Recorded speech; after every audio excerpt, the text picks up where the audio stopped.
You're listening to an archived Cabral Concept podcast. After listening to this show, check out the most up-to-date podcasts available at stephencabral.com/podcasts or search directly on iTunes. And now, welcome to the Cabral Concept, where board-certified naturopath and integrative health practitioner Dr. Stephen Cabral shares how he was diagnosed at the age of 17 with a life-altering illness and given no hope for recovery. It was only after studying and traveling all over the world did he discover how to combine ancient Ayurvedic healing practices with state-of-the-art naturopathic and functional medicine to fully rebalance the body and re-energize it with life. It's time to discover how to get well, lose weight, and finally feel alive again. And now, here's your host, Dr. Stephen Cabral.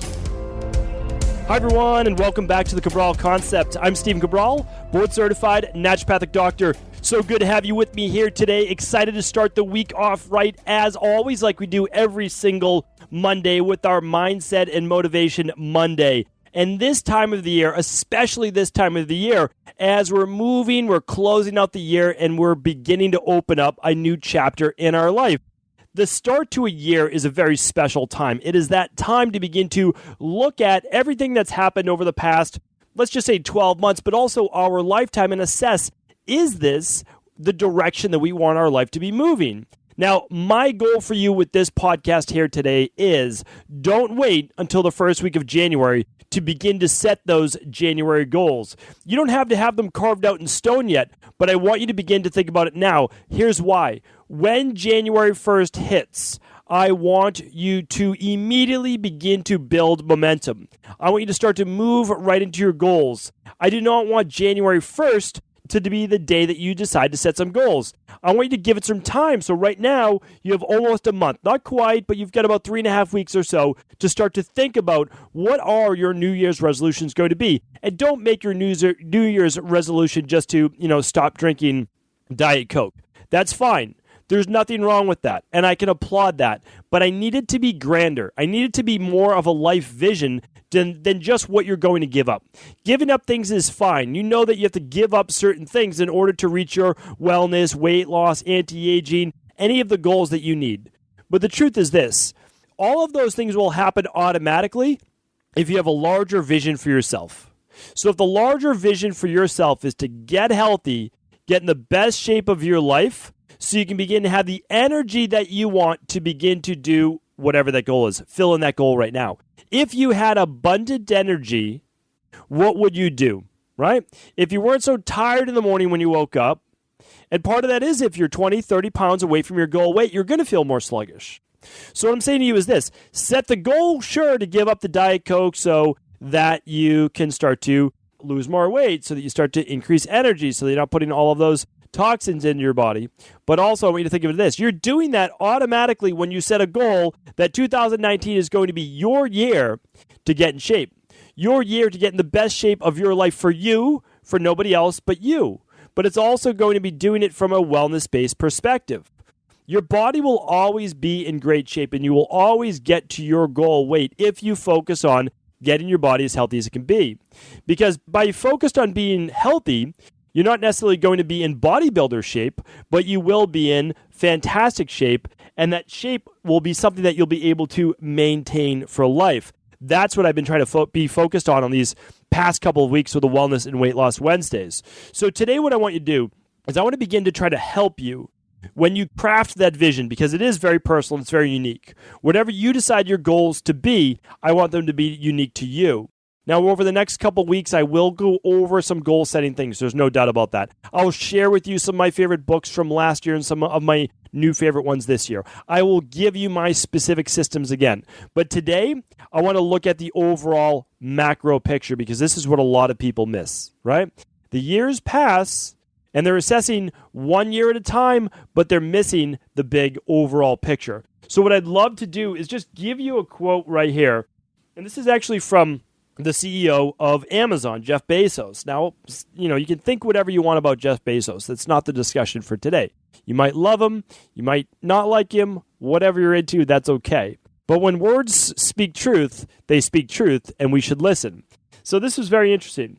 This is what he wrote. He did this as part of an interview. He said, when you think back about the things that you will regret when you're 80, they're almost always the things that you did not do. They're acts of omission. Very rarely are you going to regret something that you did that failed and didn't work or whatever. Now, what does that mean? Well, it means as you look back on your life, it might even be right now if you're listening to the podcast and you're in your later 60s and 70s and you're saying, I want to live the next healthiest 20, 30, maybe even 40 years of my life. And that would be fantastic. And I do think that you can do that, especially when you move into overall wellness and anti-aging based practices. So here's what I look at though. Very interesting.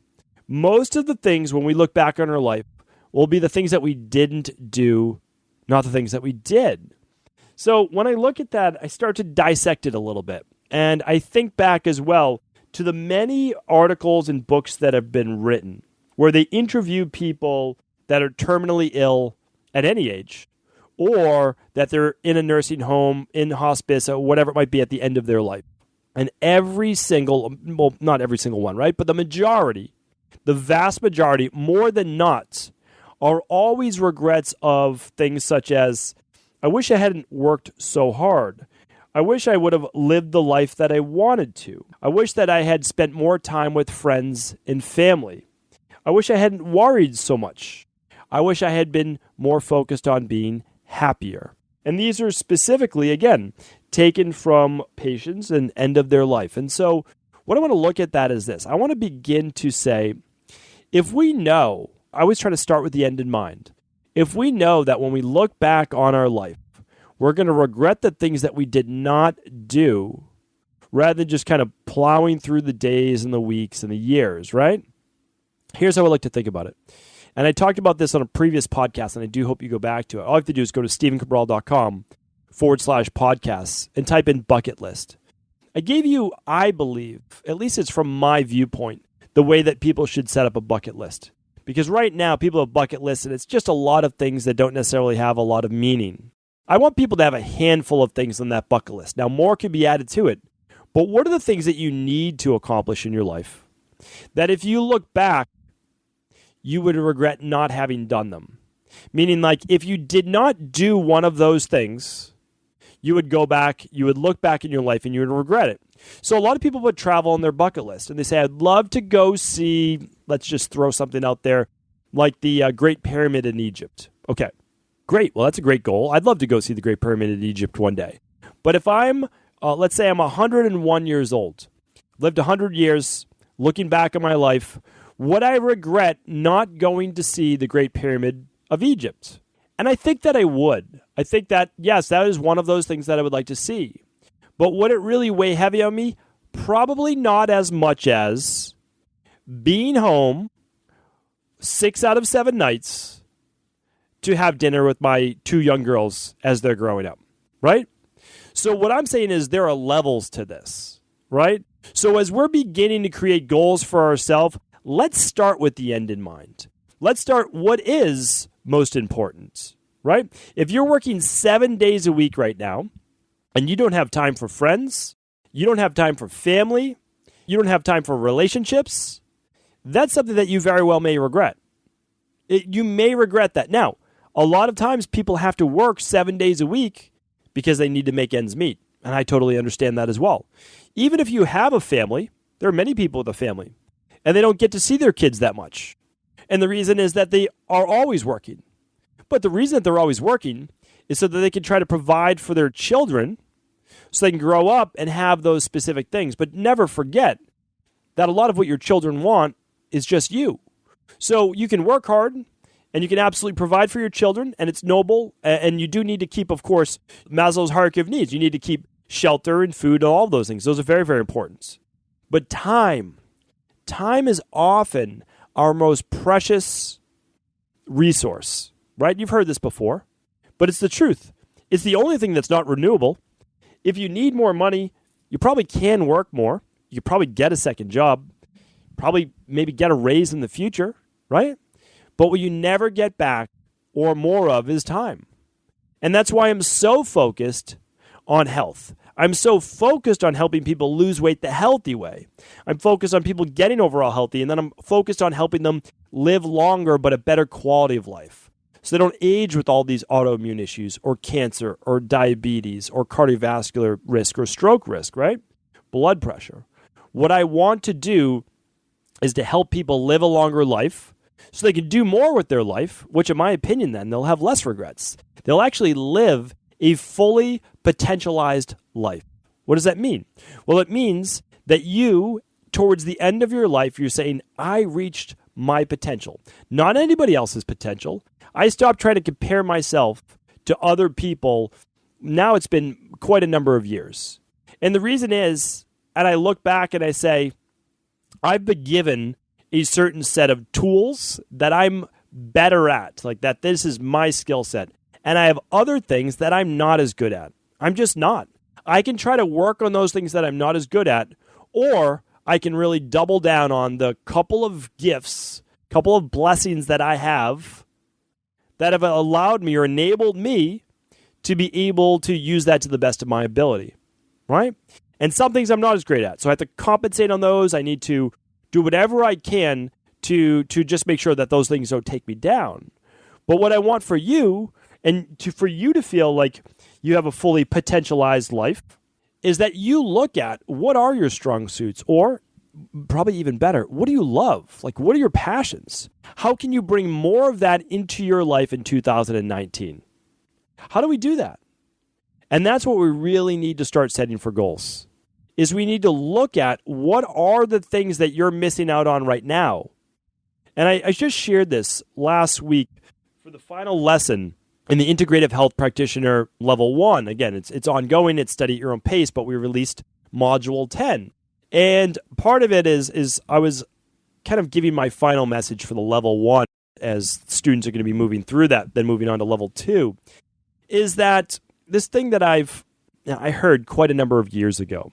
And I remember that I actually drew it out on a piece of paper, and it was this, golden sun, and the rays of the sun were coming out because, and I explained this, the rays of the sun and the sunlight to me, when I was at my most sick, and I remember this, I used to sit on my back porch in Medford, and this was during the summertime, I just used to let the sun beat down on my face and my body because there was no energy or life in that body at the time.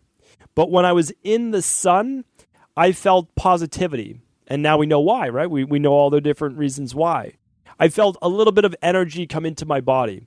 So the sun to me, and watching the sunrise, it's one of the reasons I do get up early, is one of those pleasures that I take from life because to me, it just symbolizes I get one more chance. I don't know about tomorrow, but today I get one more chance.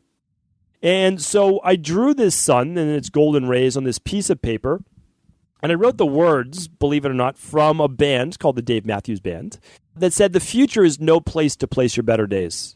It's one of my favorite quotes that I've ever heard. To this day, it's absolutely one of the quotes that I live by. There are not a lot of quotes that I live by. That's one of them. The future is no place to place your better days. And this is why. I was living a very depressed, overwhelmed, a life of anxiety because I didn't know what the future was like, and I was hoping that it wouldn't be like today, right? When you're that sick and you're that down, you're worried because you don't see your life ever changing. So for me, I was like, well, I'm just going to wait till I get better. I'm going to wait till I do this, and then I'm going to do this.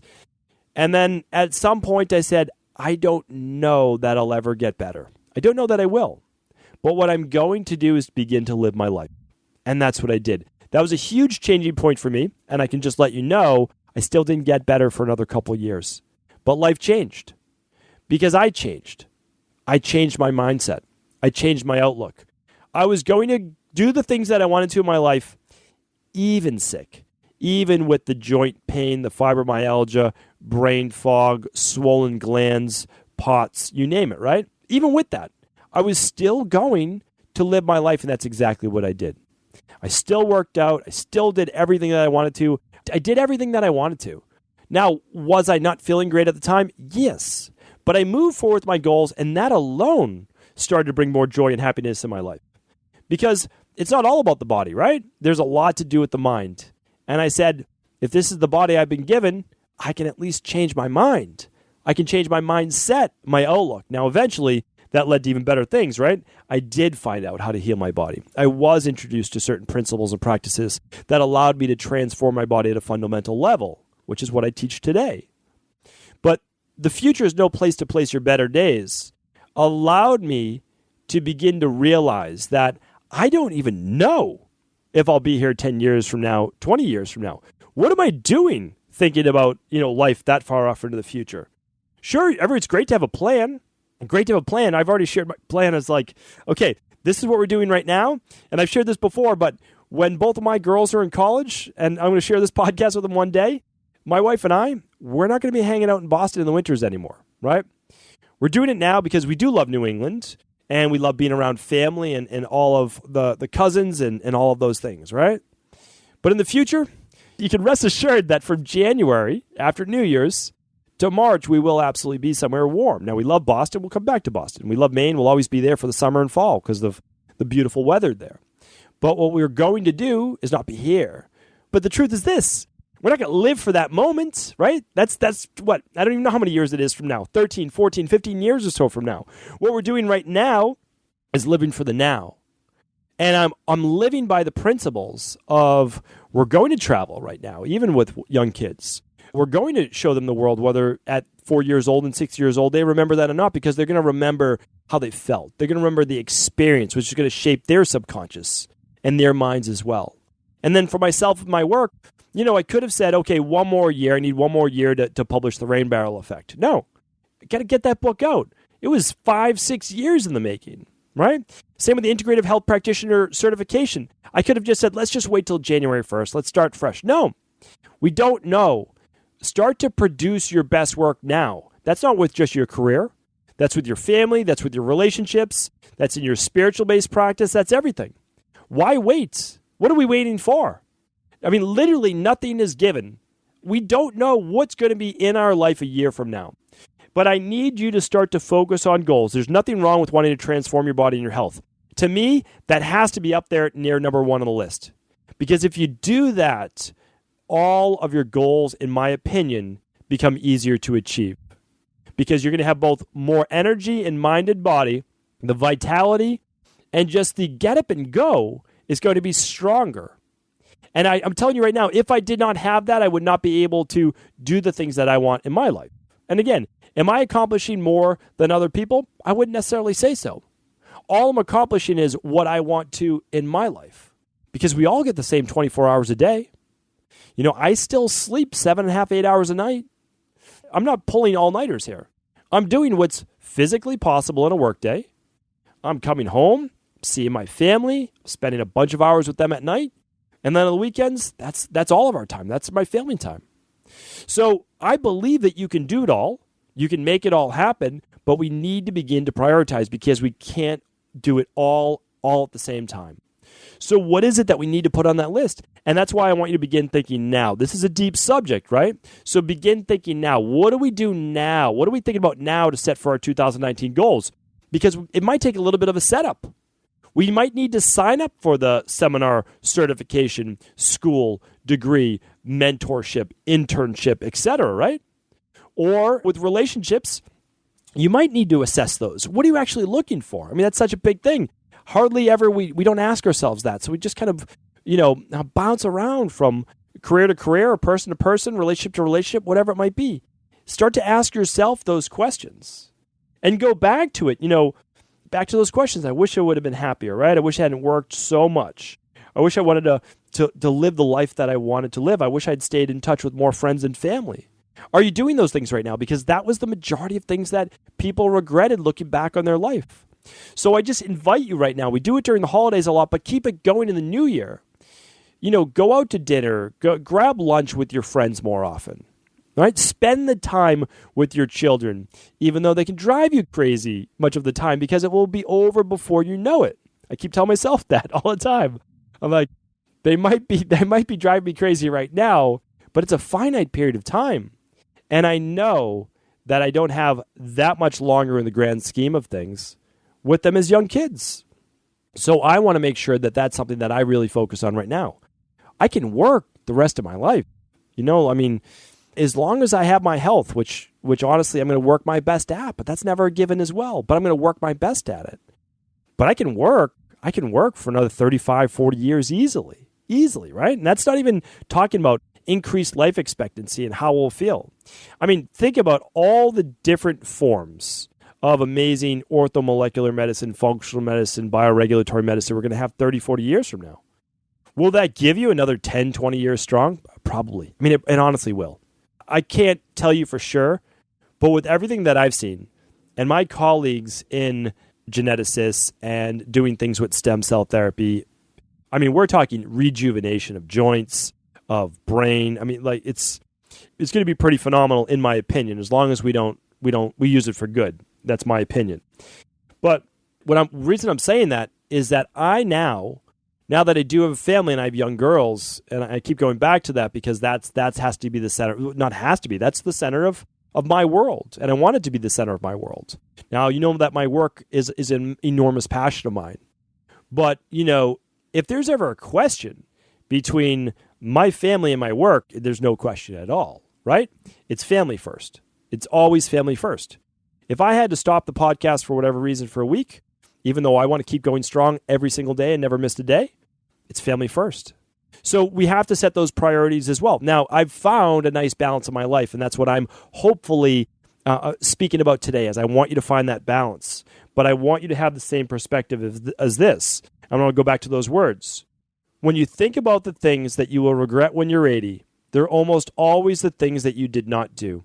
They're acts of omission. Very rarely are you going to regret something that you did that failed and didn't work. Let me go back to this last piece. I would regret. Now, a lot of people say they regret they worked too hard. I will never regret that I worked too hard. Without a doubt. There's no chance at all. Because my work is a big part of who I am and it's my life, right? But my family is also my life. So what I need to do is just make sure I don't have any regrets on either side. And right now, I know that there's more of a finite period of time, especially since my daughters probably aren't going to want to hang around with me as much, maybe in their later teenage years. I'm hoping that that's not the case. But anyway, we'll see. So I'm looking at it and I'm saying, okay, well, for a good decade, a little bit more than that, let's say 15 years, that's my focus, right? But I can still do my work. So what I do is I have my branches. I have my career, I have my family, I have my health, I have body, and I have spirituality, and I focus on all of them. But then I also put them in areas of priority would I need to give more time at a certain time. For the last 3 months, I had not worked the weekends in many, many years. I worked almost every single weekend for 3 months to get the integrative health practitioner certification up and running. Will I regret that? Absolutely not. Again, you'll regret things that you didn't do. That was something that was on my list. We get a lot of applications. We get a lot of applications to our health practice. What I want to do is to teach others so they can begin to work with those people as well. So that was a big goal of mine. And again, what I want to leave you with is this. A lot of people say, you'll regret working too much. It's only because that then stopped you from doing something else in your life. What I want you to do over the next 3 weeks is this. Figure out what your priorities are, not for the rest of your life. Those are important. Figure that out for sure. You need to know the end sight. There's no doubt about that. But where are you in your life? Where are you right now that we need to put a little bit more focus on? And again, not just in terms of the money, not just in terms of finding like that right person. Where are you in terms of you? Like, have you created the person that's worthy of that type of career? Have you created the person yet that's worthy of that type of relationship? Same with the body. Like, are you doing the right things right now with sleep, with nutrition, with decreasing stress that's going to lead you to be able to achieve that goal in body transformation? And same with health. I could go on about every single one of these topics. So what I'm asking you to do right now for 3 weeks is to already be set up and ready to go for the January 1st rush, right? But we're going to do it in a way where the goals are not superficial. So that when February 1st comes around or March 1st, you're still going strong. You're not one of those people that has already fallen off from their goals, because usually they do fall off from their goals between the 4 and 8 week mark. right? So what I want for you is to understand your why. Why are you doing this, right? Why are you setting the New Year's goals? Have a deeper reason why. Begin with that end in mind. Begin to think about what is it when you look back at 80 years old and you look back in your life, what would you regret not doing? Thank you so much for tuning into today's Mindset and Motivation Monday. It's always a pleasure to be able to speak with you to start the week. If this show is helpful, please do feel free to pass it along to anyone else it may serve. Before you go, I wanted to ask you this question. What if I could teach you in just a couple of hours how to transform your thyroid, hormones, adrenal, cholesterol, blood pressure, blood sugar, weight loss, energy, mood, brain, pregnancy, anti-aging, or many other health-related issues? After 20 years in private practice, after seeing and overseeing 250,000 client appointments, I sincerely feel I have the real-world data and have found the answer you've been searching for. So what I've done is spent hundreds of hours of my own time refining what you need to know in order to uncover your underlying root cause health issues and then begin to rebalance the body and bring it back to a state of robust health and wellness. I'm going to teach you exactly what I do in my private practice so you can understand how you got here and now what you need to do in order to heal. You'll receive all of the important success checklists, protocols, and even ways to customize it to make the program fit your busy life. And you'll get all of this at a fraction of the price. Let me save you the time, money, energy, stress, and frustration of not knowing what to do next. Instead of reading dozens of books on the topic and seeing multiple practitioners, I will condense everything that you need to know in just a few hours of video tutorials that you can watch and listen to anywhere. Together, we will make this healing process an enjoyable one that you can take with you for the rest of your life. I wish you all of the best of health and happiness, and I hope to be able to guide you on your healing journey through my Health Results Accelerators. Simply choose the health imbalance you're currently suffering from, and by the end of today, you'll know what went wrong and how to get well again. I guarantee it. For details, head over now to stephencabral.com/courses.